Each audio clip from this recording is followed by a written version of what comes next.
Assalamualaikum warahmatullahi wabarakatuh, sahabat sejuta kisah. Bahagia sekali kami bisa kembali hadir menjumpai Anda. Tentunya seperti biasa, kami akan menyuguhkan cerita-cerita misteri yang menarik. Dan kesempatan kali ini, kami akan berbagi sebuah kisah nyata misteri yang berjudul Keluarga Tak Terlihat di Rumah Bekas Pesugihan. Dulu, berpuluh tahun yang lalu, rumah itu masih nampak sangat terawat dan bersih. Berbeda sekali dengan keadaan sekarang yang halamannya sudah dipenuhi oleh tumbuhan liar. Sepintas tidak ada yang aneh dengan rumah kosong itu, namun banyak warga yang mengaku pernah melihat penampakan di rumah tersebut, tepatnya di bagian jendela kamar atas. Konon dari cerita yang beredar, katanya di rumah itu dulunya dihuni oleh sebuah keluarga yang mempunyai usaha membuat batako, dan tempat pembuatan batakonya berada tidak jauh dari rumah mereka. Keluarga itu sangat berkecukupan, bahkan bisa dibilang kaya. Desas-desus warga sekitar mengatakan kalau mereka tidak kaya karena usaha, tapi karena pesugihan. Wallahu a'lam.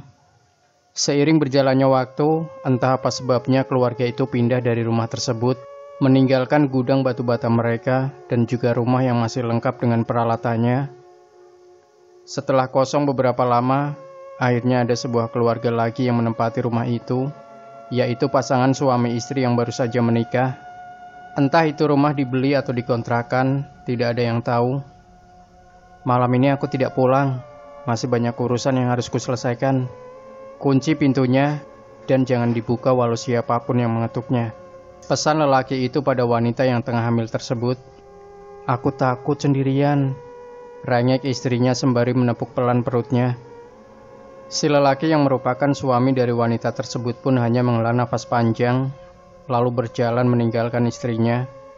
Setelah suaminya pergi, si wanita itu pun segera mengunci pintu rumah dan naik ke lantai 2, lalu mengunci pintu kamarnya. Dari dalam kamar, ia membuka tirai jendelanya. Ia memandang keluar jendela. Rintik hujan mulai turun, lalu si wanita itu pun menutup kembali tirai jendelanya. Keesokan harinya, saat si lelaki itu pulang, cukup lama ia memanggil-manggil istrinya dari luar, namun tak ada jawaban dari istrinya. Karena sudah cukup lama berada di luar dan tidak dibukakan pintu, ia pun berjalan ke arah belakang rumah, lalu memutuskan untuk membuka paksa pintu dapur. Brak! Kriet! Saat pintu terbuka, dengan wajah kesal ia berjalan menuju ke arah tangga. Dan betapa terkejutnya ia mendapati istrinya sudah terbaring tak bernyawa di bawah tangga. Kamar kedua itulah sering terlihat penampakan sosok perempuan.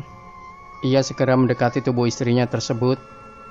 Dingin kanyap di sekujur tubuhnya, pertanda istrinya sudah cukup lama meninggal. Tolong! Teriak lelaki itu akhirnya. Namun tak ada satupun yang mendengar teriakannya. Tiba-tiba dari arah atas terdengar suara langkah kaki.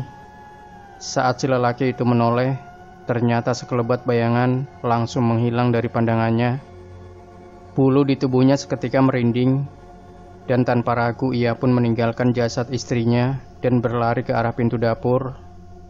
Lelaki itu berlari ke arah rumah-rumah warga, jaraknya pun lumayan jauh antara rumahnya dan warga. Beberapa saat kemudian, laki-laki itu kembali ke rumah bersama beberapa warga lainnya. Saat masuk, mereka langsung berusaha mengangkat jasad wanita itu. Namun, tangan dan kakinya sudah sangat kaku dan susah diluruskan. Bahkan bagian perutnya yang sudah membesar itu pun nampak ke samping. Mungkin karena benturan saat ia terjatuh ke bawah. Separah itukah? Mereka bertanya-tanya. Singkat cerita, dan setelah jasad istrinya dimakamkan, malam itu si suami masih tinggal di rumah tersebut. Orang-orang yang tadi masih ramai setelah pemakaman pun satu persatu sudah pulang ke rumah mereka masing-masing. Tinggallah lelaki itu sendirian, matanya yang sudah terasa berat. Namun tak bisa untuk dipejamkan itu pun membuatnya mulai memikirkan sebab istrinya kenapa sampai terjatuh dari lantai atas. Ia keluar dari kamarnya dan ke arah tangga.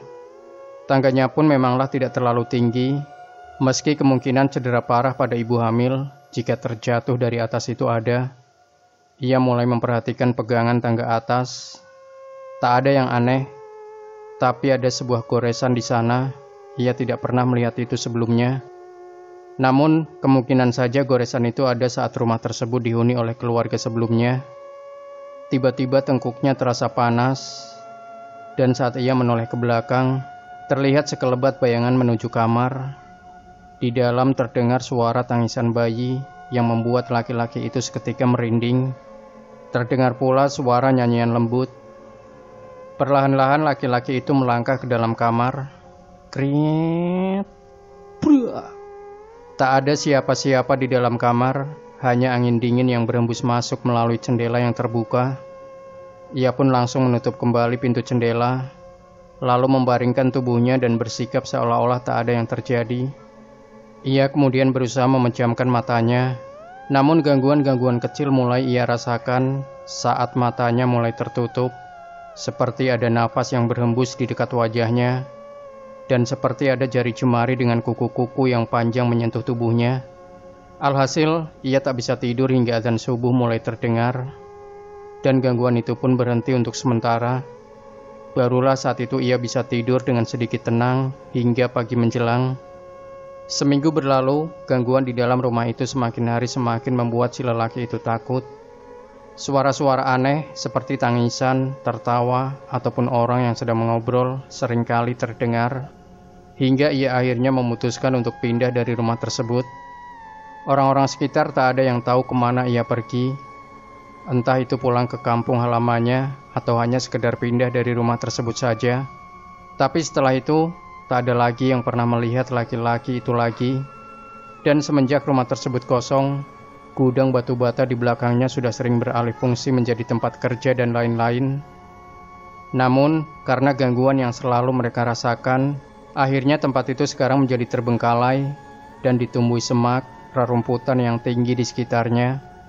Sering juga terlihat sebuah kepala melihat keluar jendela saat malam hari. Sampai sekarang pun juga tetap ada. Rumah itu sudah berpuluh-puluh tahun kosong, tak ada yang berminat untuk menyewa ataupun membelinya. Padahal dari luar, bangunan rumah itu masih cukup bagus.